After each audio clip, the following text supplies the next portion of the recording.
Subscribe करी और घंटी भी दबाई। आपके एक सब्सक्राइब हमारा खातिर सोना के सिक्का के बराबर बा।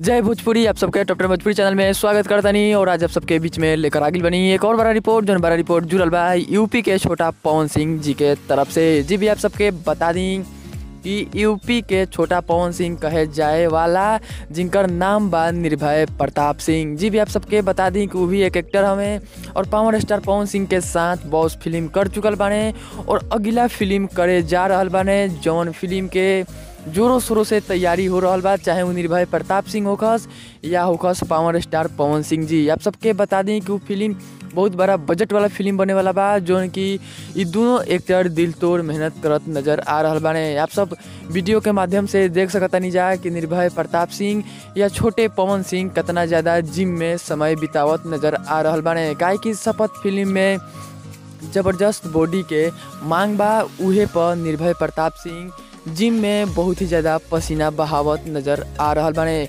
हो सकता भैया एकर पावर स्टार पवन सिंह ई फिल्म में बहुत जल्द जुड़े वाला बाने, काहे कि एकर शूटिंग अब कुछ ही समय में एकर स्टार्ट होके वाला बा। जैसे कि आप सब वीडियो के माध्यम से देख सकते हैं कि निर्भय प्रताप सिंह अपन पूरा मेहनत करत नज़र आ रहा बाने, काहे कि एकर अब कुछ ही दिन में एकर शूटिंग स्टार्ट होके वाला बा। आप ही वीडियो के देखी कैसे निर्भय प्रताप सिंह अपन जिम में पसीना बहावत नज़र आ रहा बाने।